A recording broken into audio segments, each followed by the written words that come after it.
Yes, sir. It is game day. I don't care if it's just preseason.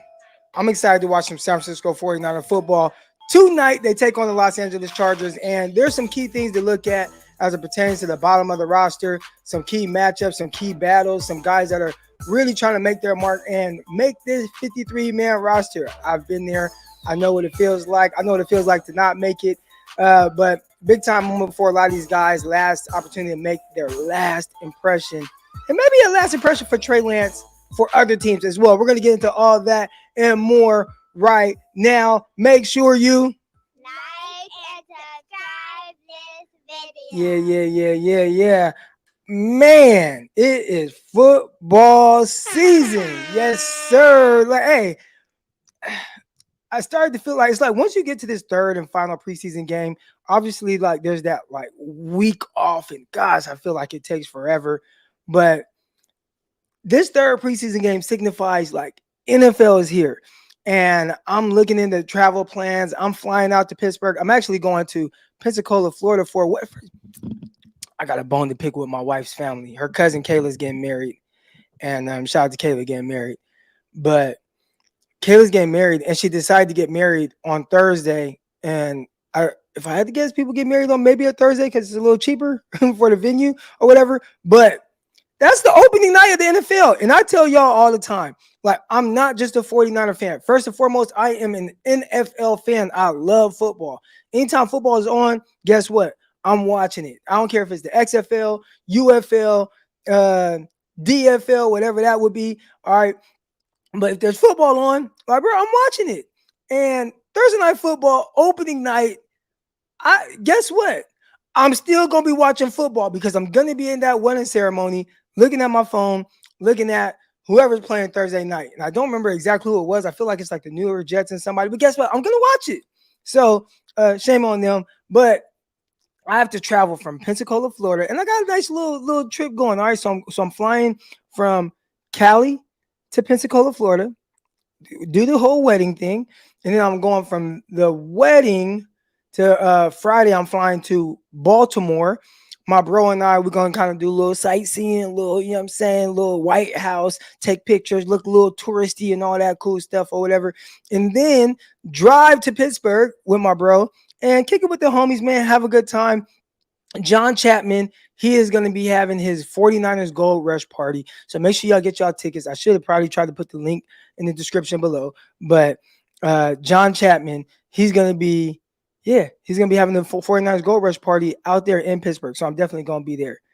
I was way off. I said New York Jets or something. Oh my goodness, Detroit. That is right. It is Detroit and Kansas City. Like, who the fuck puts Detroit on? Like, that's the first game. Like, listen, it could be a great game.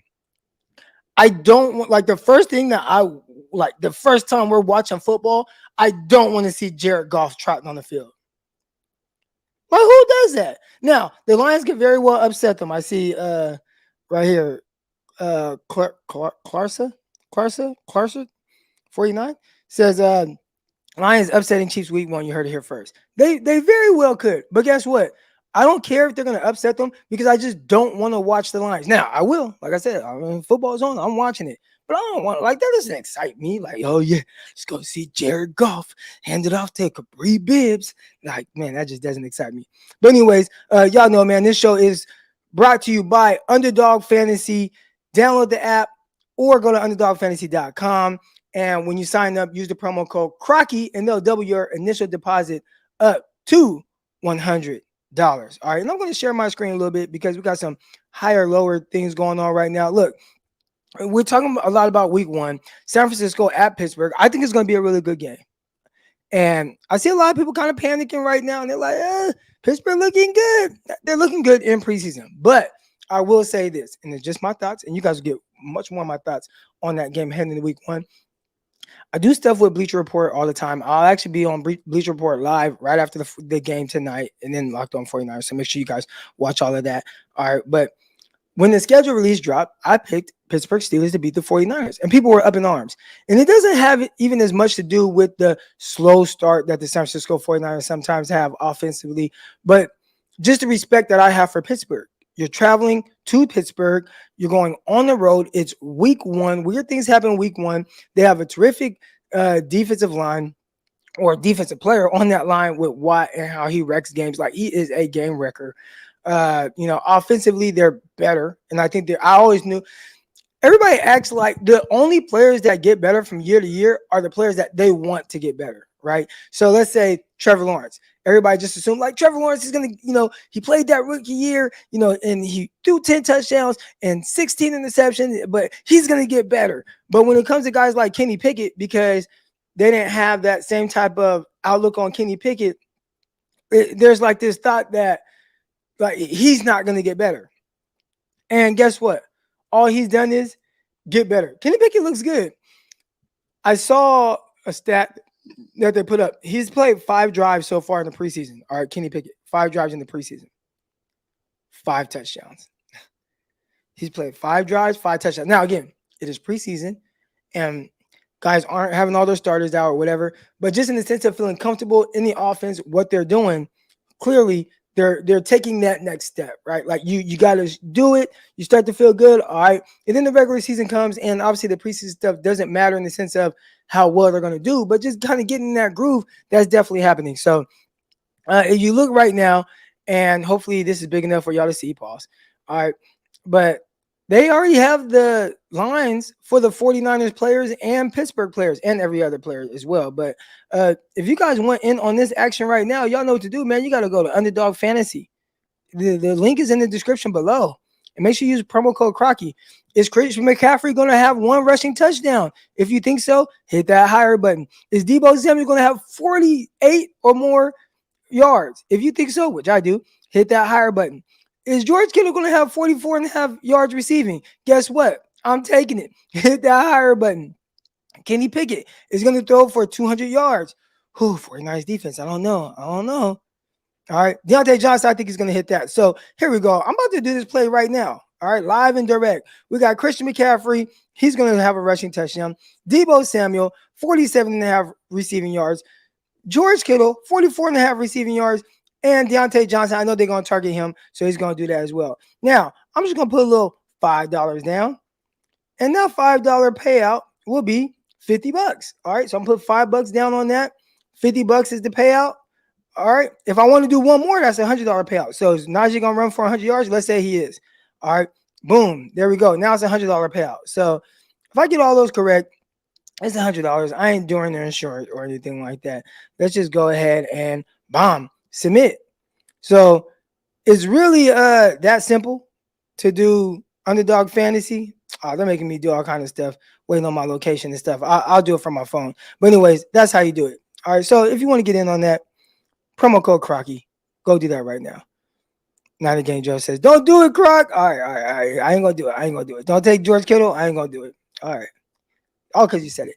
All right. Anyways, what y'all came here for, man, we're going to talk some 49ers kind of roster battles that are going on right now.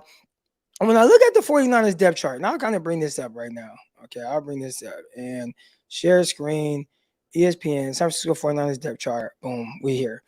All right, there's some names that I kind of want to start with, and it starts with Deshaun Jameson. Okay, this is a guy right here who has been you look at where he gets in the game at the cornerback position, and he doesn't come off to me as someone who's getting a lot of love there, but he has been a returner.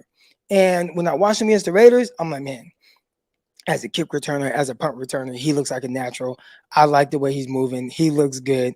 This is exciting for him, right? But when you watch him getting in as a corner, he's getting in kind of late, right? And I always tell you guys, man, special teams for some of these guys, like that's going to be their end. Who do we have making this roster at the cornerback position?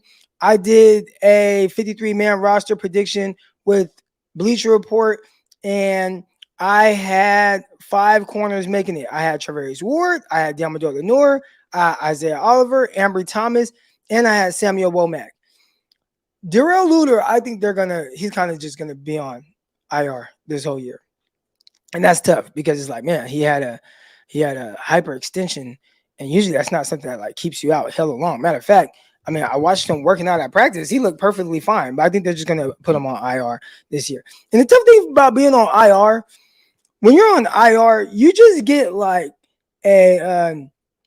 you get a split. So have y'all ever seen an NFL contract? Have you ever seen an NFL contract? Let me see if I can pull mine up. All right, and then I'll go to where the money is. All right, let's see if I can pull it up. Jets contract. Let's see if I still have it in my email. Oh, it's not gonna be in here. It's gonna be in my email. One day I'll bring up. I'll show y'all my Jets contract. But in my contract, it was a split. All right, so if I played and I'm active, it was $405,000. All right, and that was the rookie minimum at that time.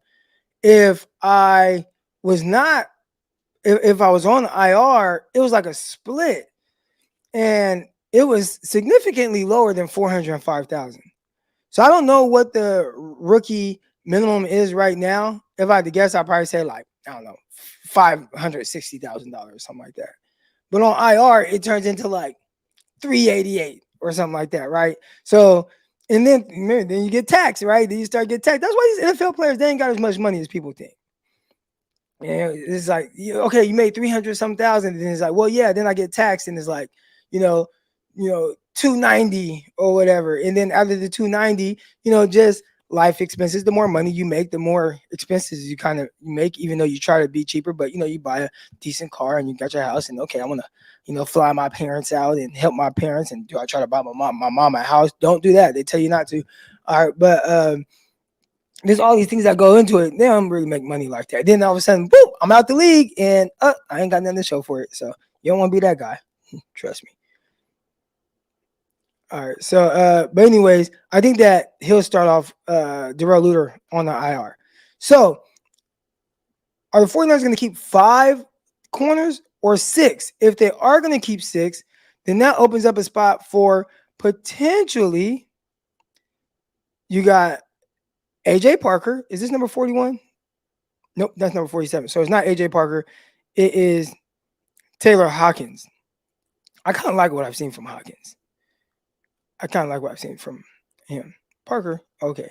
But Jameson is the wild card.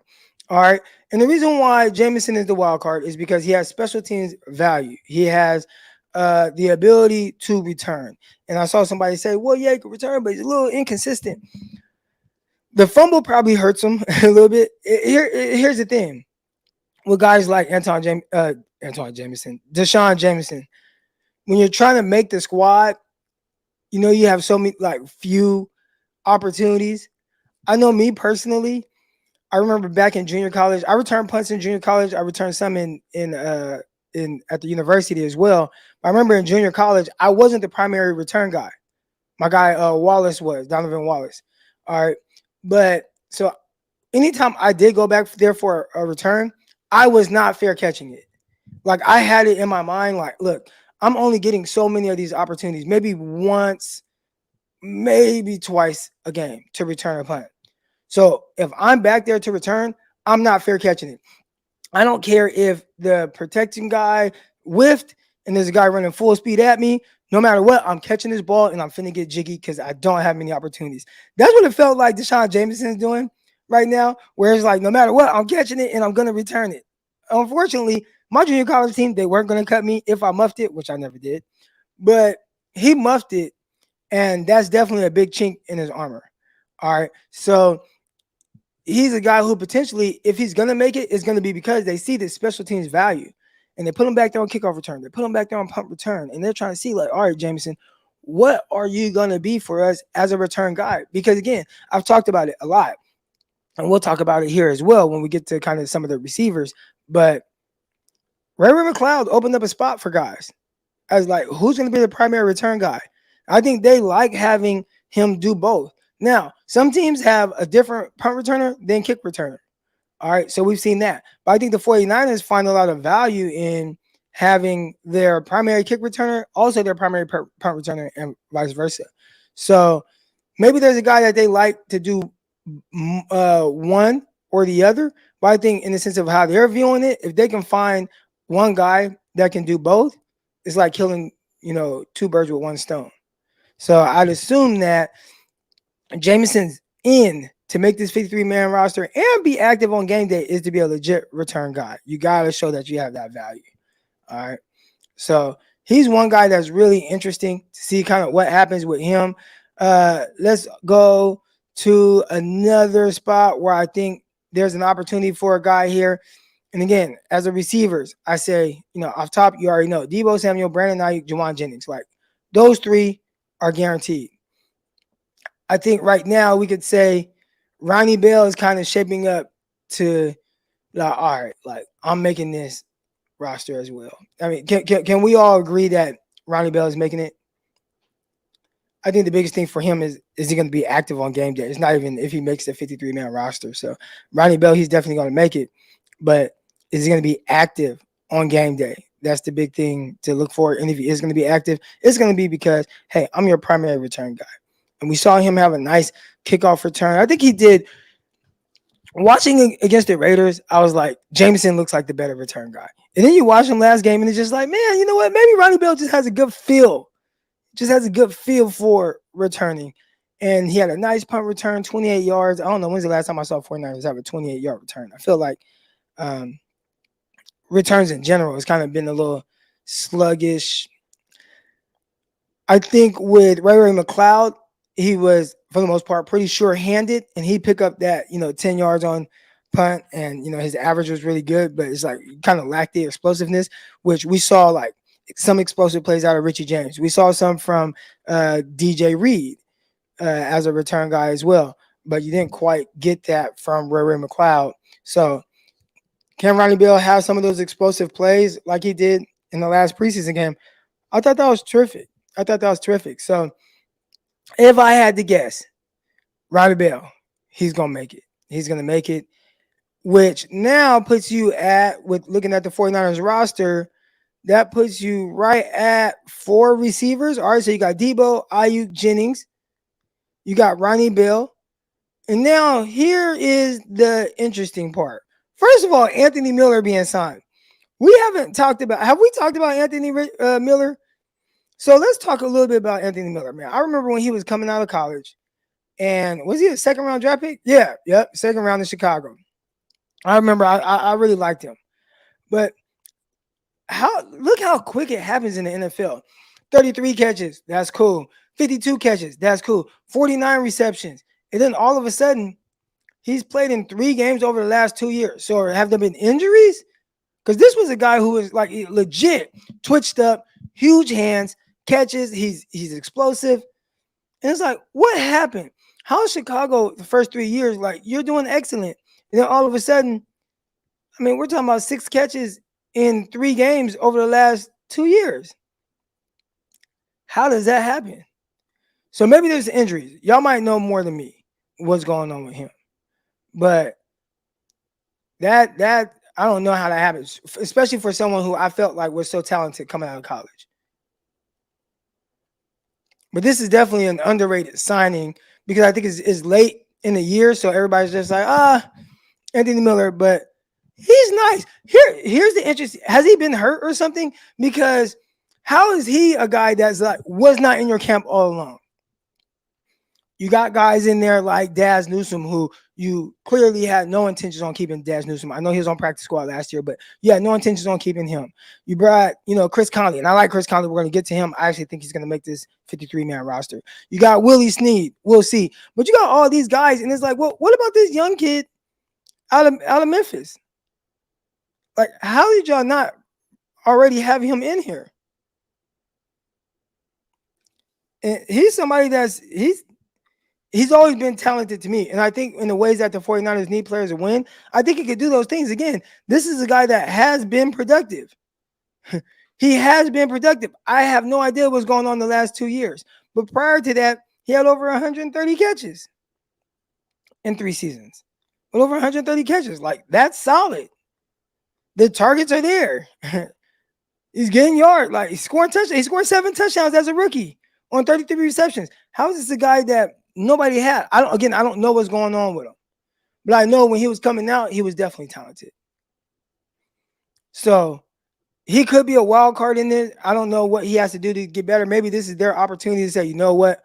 We are going to look at him. Maybe this is a guy that we want to potentially bring back on practice squad, but we'll get this nice look at him. Nobody wanted him. We'll let him go. We'll let Snead go, and we'll see which guy we're able to bring back on the practice squad as a veteran. But I think a guy that they won't be able to bring back on their practice squad as a veteran is, let me go to him right here, Chris Conley.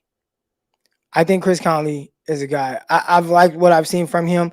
Again, not eye-popping numbers, 4 receptions, 58 yards. That's nothing too crazy. But I watched him a lot in the preseason. I watched what he did. It feels like he kind of has like this role in the offense for the San Francisco 49ers. We talked about Anthony Miller's numbers. I don't think he's been as productive. Oh, he's been productive. Here we go. 44 catches, 32, 47, 40. Okay. Had a season where he averaged over 16 yards per catch. Had a season over 14 yards, almost 16 there. So clearly, anybody that has watched Chris Conley, and y'all might remember him from like one of his early years. I think it was 2016, right? 2016. No. Kyle's rookie first year coaching. 2017 preseason, he caught a bomb on Rashard Robinson down the right sideline in the preseason game. I remember that. All right. But this is somebody, again, watching him, and man, he must have been playing with Anthony Miller over there with Houston. I don't know what's been going on over there. They're not playing these guys. But this is another guy, I think, when you look at how the 49ers have utilized him, it feels like he's a guy who definitely can make his way onto the 49ers 53-man roster. And these spots are being opened up because of these two injuries. I don't know if these guys would make it or even have an opportunity without the injury from Ray McLeod and Danny Gray. But one thing I feel like about Danny Gray, and I know we want to hang on to him. He was a 3rd-round pick, borderline 4th-round pick. But if you just ask me right now, hey, who would you rather keep? I would say Conley over Danny Gray. I don't think I've seen anything from Danny Gray that's like, you got to keep this guy. Outside of the bomb he caught from Trey Lance in the preseason a year ago. Outside of that, like, why should I keep Danny Gray? I've seen more from Chris Conley. And maybe as a return guy, you'd be like, all right, Danny Gray as a returner. But then the one time I see him return, he gets slammed on his shoulder and hurts his shoulder. So Chris Conley, to me, if there was any type of competition between them, it would probably who can be more of a factor on special teams. And I think Conley can give you that as a gunner, as somebody running down on special teams units, but also as a receiver, being able to work the intermediate areas, the underneath areas. I think he's done that well so far in the preseason, and I just haven't seen a whole lot out of Danny Gray to the extent of, you know what, I got to keep Danny Gray over this guy and this guy. R. Davis says, Gray gonna end up in KC. Right. But even then, I mean, I don't know. I think we always think that because it's like, oh, speed. He'll end up somewhere. Not sure it's going to be with 49ers. I always hope the best for these guys. But I also have talked about how with Danny Gray, his kind of issues, quote unquote, that he had coming out of college. And I talked about it, and people just thought, like, man, Croc, you're hating. And again, I'm not saying I'm always right. There were things that I didn't care for when I was watching Ronnie Bell. And Ronnie Bell has been like, nah, man, like, look, like I'm showing you in preseason right now, like I can be a solid pro. And it's like, okay, you got it. But I remember Danny Gray coming out, and Danny Gray, his issues were definitely drastically different than Ronnie Bell. Matter of fact, if you would have told me, hey, Croc, who would you rather have? You're watching their college film. Who would you rather have? Danny Gray or Ronnie Bell? And it's like, well, I got to pick between the two. Yeah, you got to pick between the two. Or give me Ronnie Bell. I didn't care for what I saw from Danny Gray.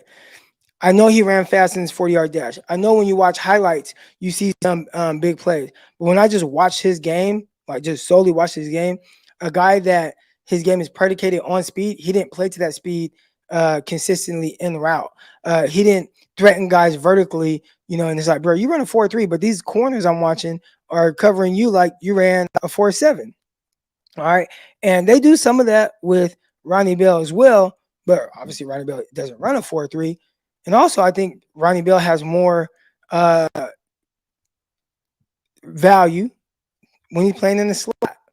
I think he could be good there. And at least for Ronnie Bell, I was able to identify what he does exceptionally well.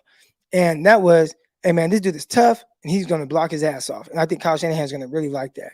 All right. So that's a big part of it as well. So just with the evaluations of the guy, I definitely wouldn't have drafted. First of all, they drafted Danny Gray over Calvin Austin. That was strike one right there, right? And there's a lot of people that are like, you think you know more than the 49ers staff? And it's like, well, I wouldn't have drafted Danny Gray. I would have definitely drafted Calvin Austin over Danny Gray. All right. But as it pertains to those two guys, and if they have to battle out, and I'm talking about Danny Gray and Ronnie Bell, I'm leaning Ronnie Bell all the way. I think he's shown you at the very least, this is where I can work. And I think on the outside, a little questionable. Man, you put him in the slot, I can work well here. I can block. I can run these routes. I'm for the most part, catch the ball. I know he got the couple drops. All right. And the fumble, got to hold on to the ball. But just in the sense of, hey, man, like these are areas where you can utilize me. And then as a return guy, you can utilize me there. I think it's a no-brainer.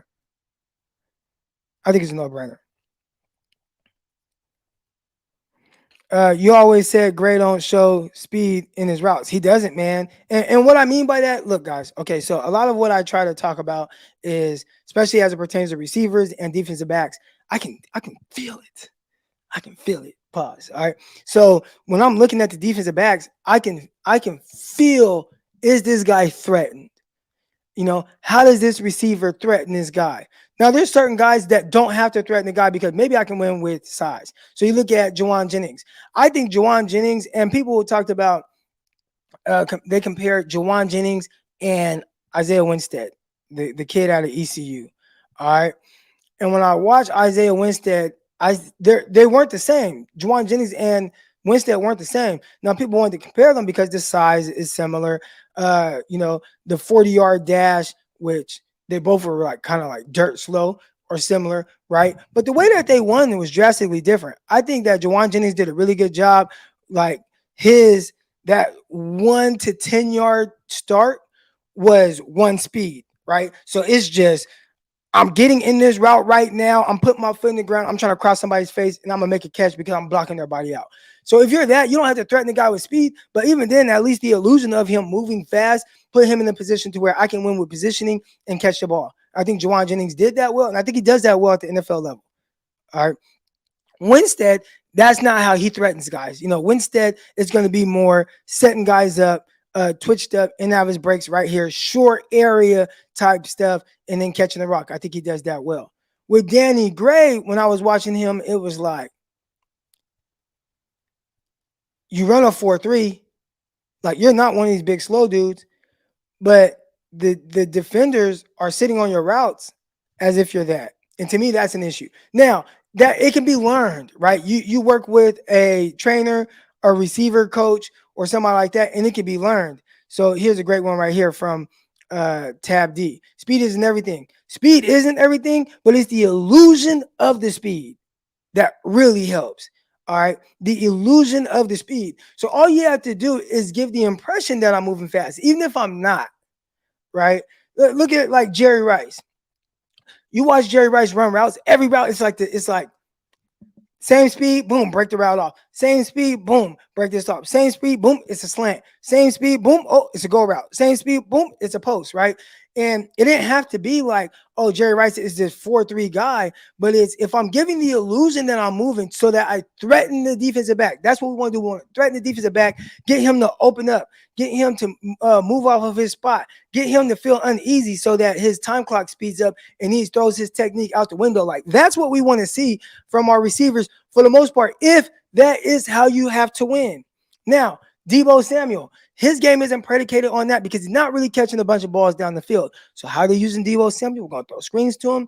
Hey, can you just get inside positioning on the slant route and then outrun everybody, right? We've seen him do that. Hey, I'm going to scheme you open on this dig. I just need you to get in here and make sure that your steps are right, right? So everybody wins different, but there are some base things that you typically kind of need to know, or at the very least, I need to find out how you are going to win. And when I watched Danny Gray, I did not know how he was going to win at the NFL level, again, because his game is predicated on speed, and I didn't think that he used the threat of his speed in the routes to free himself up on underneath stuff. The things that are going to be the most consistent at the NFL level. Everybody wants the deep threat.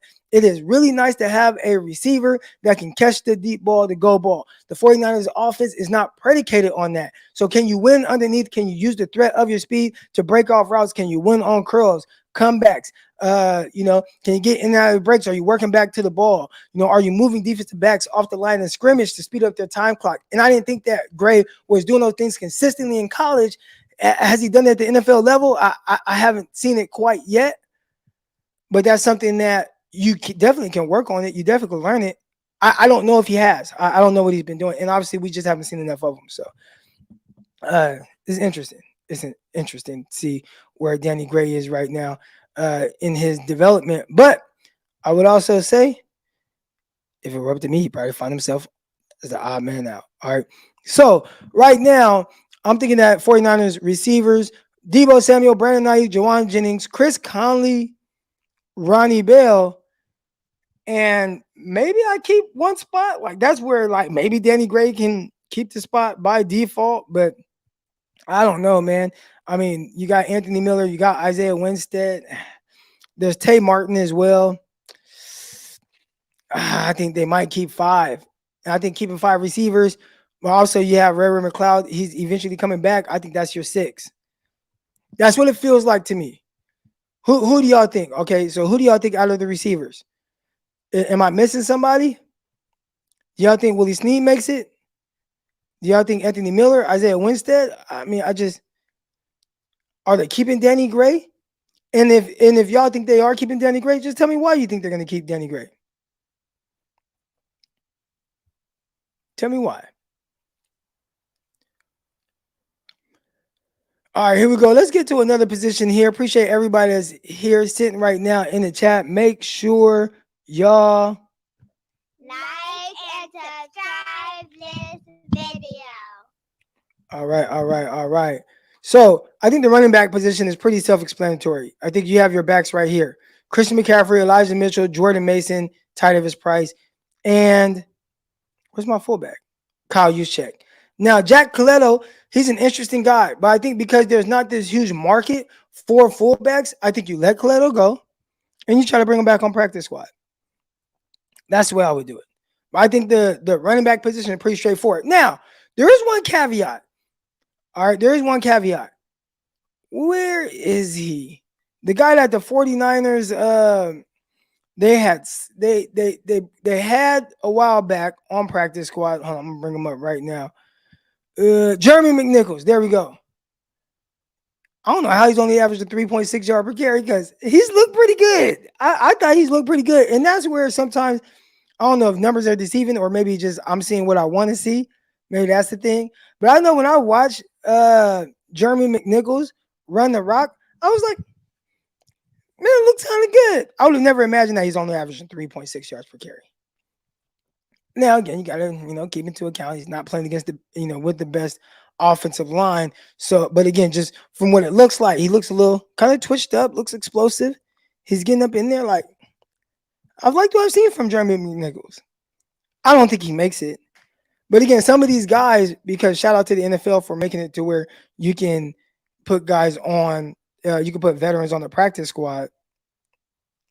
I think that he's a guy that can definitely be one of those designated guys.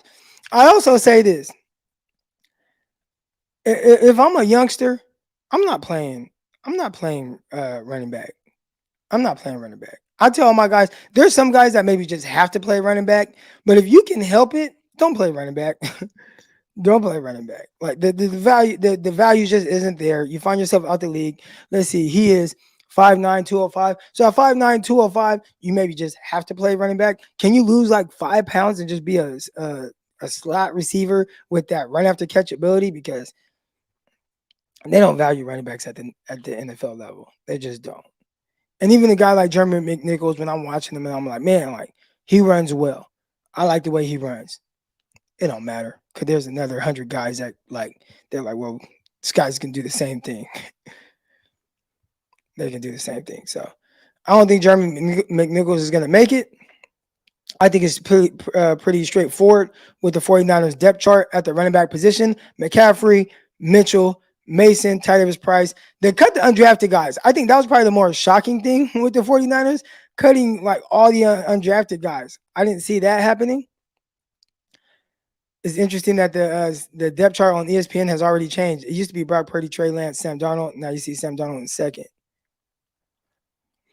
Are there any other battles y'all want to talk about? You do got the linebacker position. I think they keep Dre Greenlaw, Fred Warner, Warren Burks for special teams, and they skip over these guys here, and they keep D. Winters and Jalen Graham. So that's unfortunate for Marcelino McCrary Ball, who I think people like. Demetrius trying to get fouls. He's been around a lot. Maybe they could be practice squad guys, but I don't think he let go of D. Winters and Jalen Graham. What do y'all think?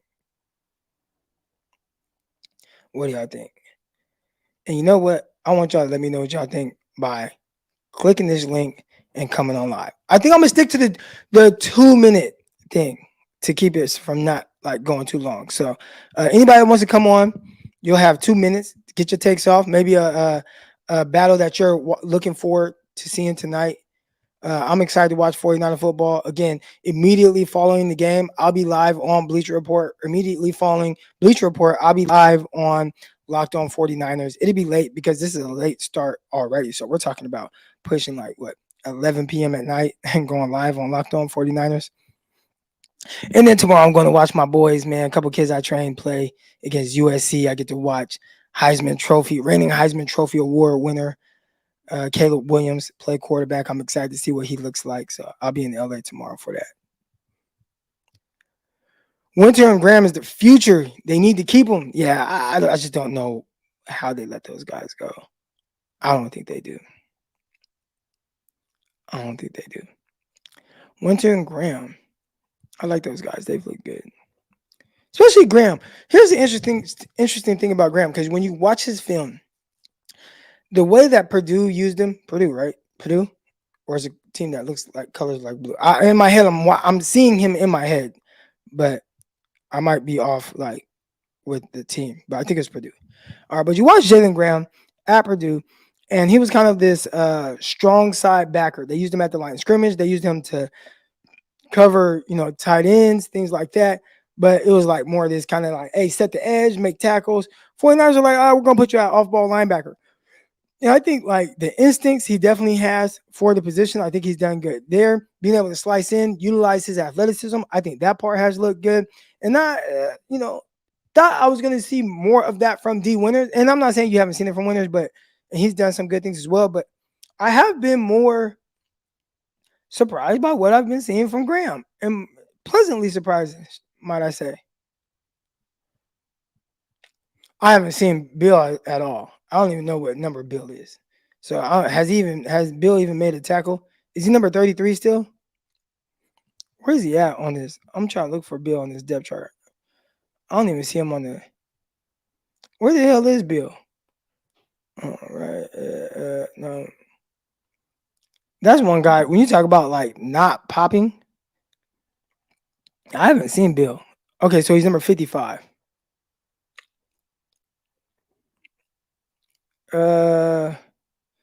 He doesn't have any stats, so maybe Bill's not playing. Maybe that's why.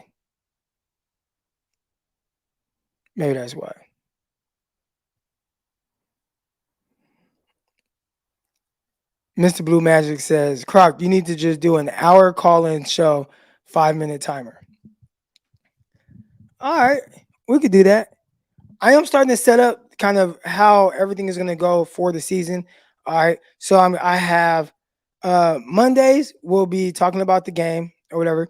Tuesdays, I hope the film is out so we can do our film reviews with Greg Pinelli, but that will be a Patreon exclusive. So the film reviews with Greg Pinelli, we're going to sit, we're going to talk, we're going to shoot the shit. We might be drinking some beer or whatever, but that's going to be a Patreon exclusive with myself and Greg Pinelli. And you already know how me and Greg Pinelli do. It's going to be the most fire show out there because it's two guys talking football, and Greg is high level stuff. So when he talk about the quarterback position, is next level stuff. That's going to be a Patreon exclusive. Wednesday, I'm going to be having my guy, Josh Harper on.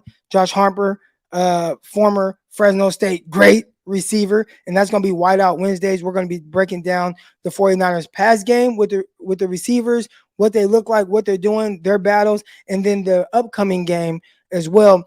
Thursdays will be kind of a crossover where I'll have somebody from another team come on live, and then Friday will be more fantasy Friday outlook on the game, etc. So we're getting these days lined up, man. We're gonna go hard on here and have some good stuff to really talk about. Anything else y'all want to touch on real quick before we get to okay, so Bill's been hurt. That's why I'm like, I ain't seen Bill, but Bill's been hurt. Okay, that makes sense. That makes sense. And listen, the funny thing is we talk about a lot of these players, and obviously we know there's some potential, and it's like, okay, man, this guy has upside. But once you're like on the team, it's just kind of like, all right, that initial excitement from the guys getting drafted is kind of like whatever now, and just okay, who's going to do what? How are these guys going to look? Who's out there, who's not? So K Dot says, "Oh, Josh Harper, another guy who said Trey looked good, but this opinion doesn't matter, even though he made the league." Trey Lance, and I talked about like Trey Lance. Is this Trey Lance's last ride, or it probably is Trey Lance's last ride with the San Francisco 49ers, right? Like this preseason game. I think this is a big opportunity for Lance to really showcase his abilities for another team. The way that Trey Lance is getting talked about, it's so interesting how there are people they really.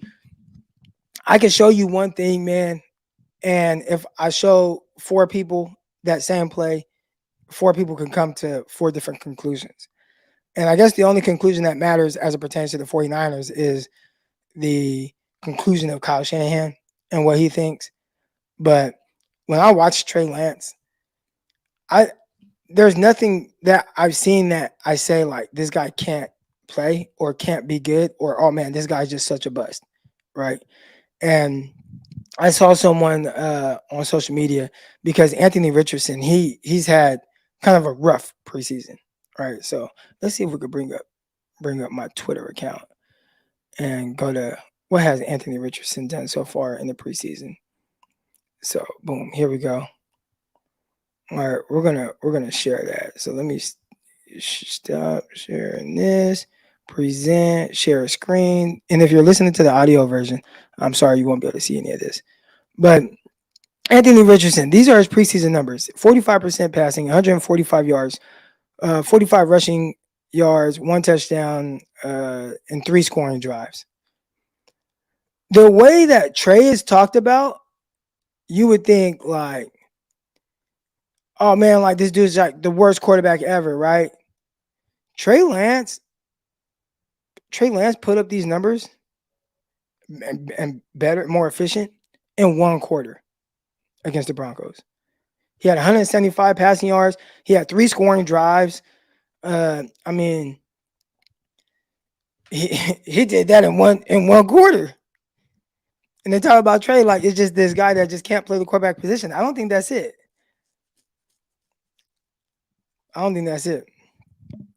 So, but it's interesting that I would say, in kind of what we talked about here was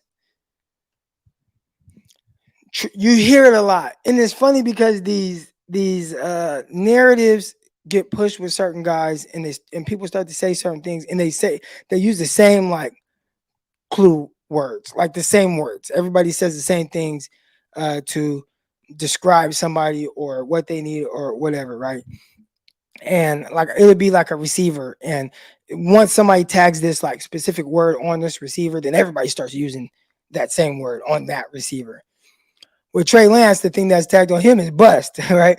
But ultimately, everybody has agreed to that. Oh man, he just needs to play. But when I watch Trey Lance, I mean, like, yeah, oh, he needs to play. When I watch him, I don't see anything that I feel like can't be fixed or that he can't improve on. Nothing.